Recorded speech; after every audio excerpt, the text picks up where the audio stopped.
మంగళగిరిలో ఈ నెల 17వ తేదీ బుధవారం మంత్రి నారా లోకేష్ పర్యటించనున్నారు. ఈ సందర్భంగా టీడీపీ నేతలు దానబోయిన సుందర్రావు యాదవ్, టి భాస్కర్, జి నాగేశ్వరరావు, తోట సాంబశివరావు తదితరులు మాట్లాడారు.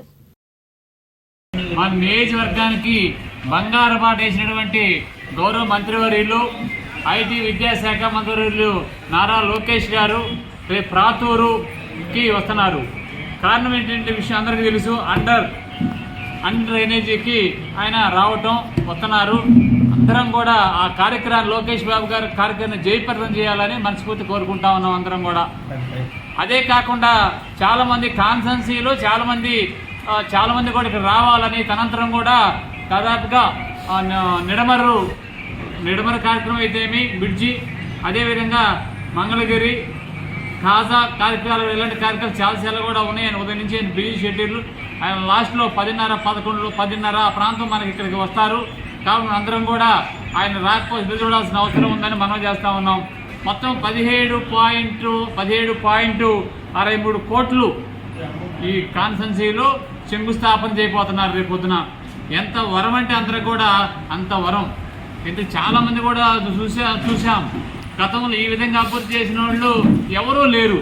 లోకేష్ బాబు గారు ఏదైతే మాట ఇచ్చారో మాట తప్పకుండా మంగళగిరి కాన్సెన్సీని బంగారు బాట అయిపోతున్నారని చెప్పి మనం చేస్తూ ఉన్నాం. మీరు చూస్తూ ఉన్నారు కాన్సెన్సీలో ఏది చేయాలో మరి చెప్పినీ కాకుండా అదనం కూడా ఆయన కార్యక్రమం చేస్తూ ఉన్నారని కూడా మేము మనం చేస్తూ ఉన్నాం. అదే కాదు, తాడపల్లిలో వాటర్ లేకపోతే చాలామందికి కూడా వాటర్కి మరి తీసుకొచ్చి పెడతాం చాలా బ్రహ్మాండమైన విషయం. అదే కాకుండా మంగళగిరిలో కూడా అభివృద్ధి విషయంలో ప్రతి కార్యక్రమంలో పెడతాం కూడా మనం చూసాం. లోకేష్ బాబు గారు ఆయన పడే కష్టం, ఆయన చేసే కృషి ఈ రాష్ట్రం కోసం, ఈ రాష్ట్ర అభివృద్ధి కోసం గౌరవ ముఖ్యమంత్రి చంద్రబాబు నాయుడు గారు కానీ, లోకేష్ బాబు గారు కానీ ఇతర దేశాలకు కూడా వెళ్ళి నిధులు తీసుకురావడంలో బ్రహ్మాండమైనటువంటి దిట్ట. తండ్రి మించిన తనయుడిగా తను చేసి ఈ రాష్ట్రం కోసం, అమరావతి కోసం ముఖ్యంగా అనేక రంగాలను కృషి చేస్తున్నారు.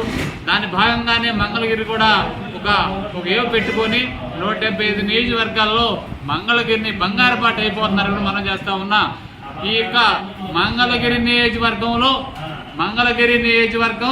170 బయట అవుట్ సైడ్ నుంచి కూడా వచ్చి మంగళగిరి చూడాలంట, లోకేష్ బాబు గారు కాన్సెన్సీ చూడాలని చెప్పని అందరికి రాబోయే కాలంలో కూడా ఇక్కడ వచ్చే పరిస్థితులు అని కూడా మనం చేస్తూ ఉన్నా.